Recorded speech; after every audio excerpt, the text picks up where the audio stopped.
Hello everybody, CMR 1990 again. This is the second Airlines flight. This, as you see the information scrolling by, the aircraft is a Vista Liner 727 FedEx. We are taking off from Portland International Jetport, where we landed at last time. We're going to land at Burlington International Jetport.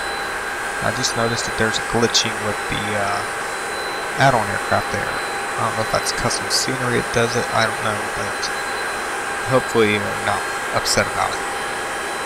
This flight time took approximately 1 hour and 20 minutes in the sim. I don't know how long it would take in real life, but with that said, that just surpassed my 200th flight sim hour. So I just surpassed 200 hours in flight sim, with 44 of it being in flight sim 2000, 62 being in flight sim 2002, and the rest in this flight sim X. And stay tuned to the ending of this. No, not because there's more glitching of the aircraft textures.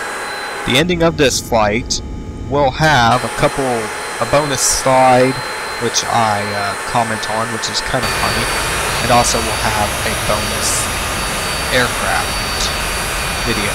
So enjoy.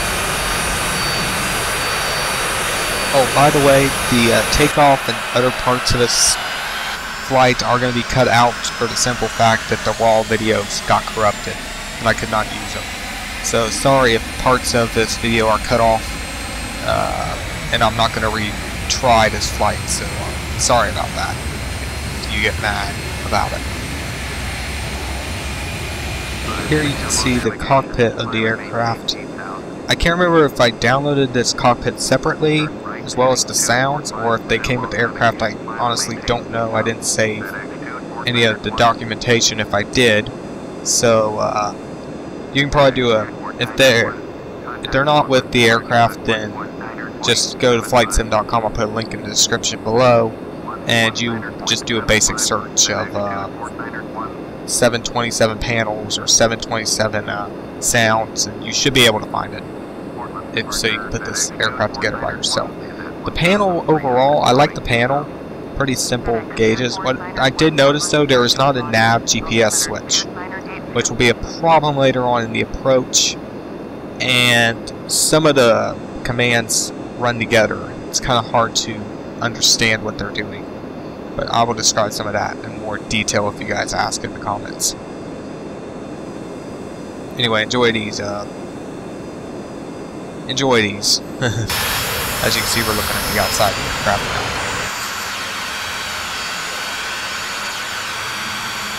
As you can see on the outside here, I got Hi-Fi's X graphics again. Well, I already had it from where my computer crashed, and reinstalled it. So just let you guys know that, and that's what I'm pretty much doing here, is showing that off. I did have a different program I bought. I forget what the name of it was, but I did not like it. It just messed up my entire sim to the point of crashing. So yeah, I don't know if you can tell, we're flying south. The flight plans for this flight are pretty dumb, if you ask me. They fly all the way to Boston, and then have you do almost an impossible turn to go back west, when they could have just took you over the mountains anyway, since you're at such a high cruising altitude in this flight. I don't know, that's just the sim, I guess. I don't know. I was asked to do this after the first episode, so I figured I would do it in this one and all the following ones. Pros and cons of the aircraft and flight. I didn't really have any problems with the flight. I liked the flight. I liked the weather that was present the day that I did this.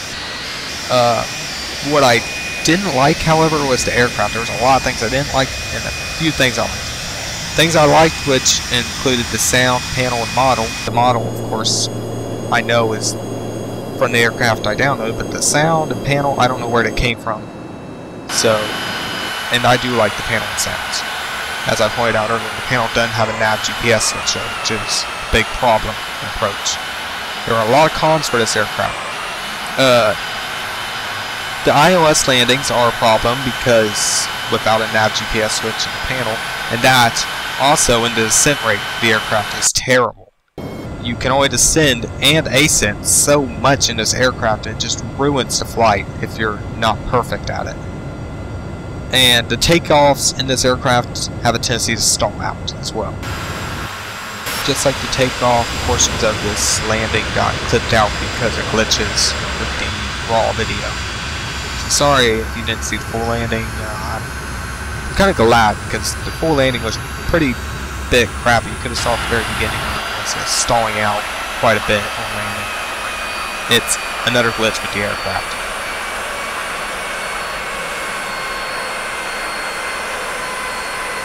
This portion of the video sentiments the end, which overall I would rate the flight about a 6. With all the problems I have with the aircraft, it just was not that good of a flight in my books. The first one I probably would have rated an 8, and this also was a request rating every flight that I did.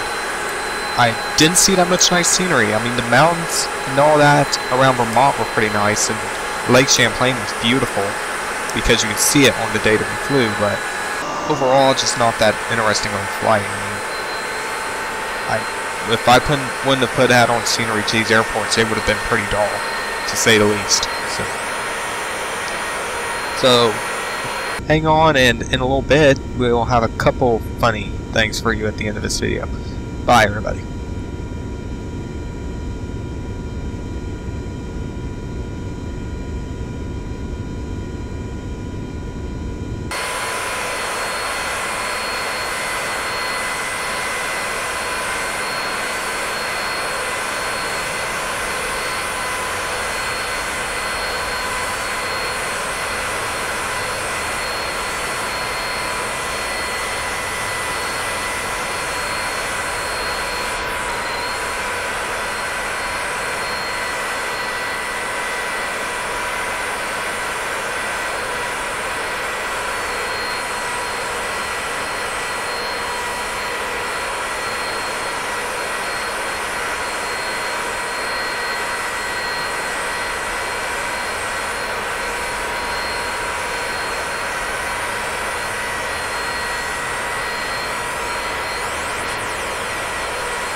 Here is an example of a rocket-assisted takeoff aircraft. This was actually, that big thing on the top is a rocket extension.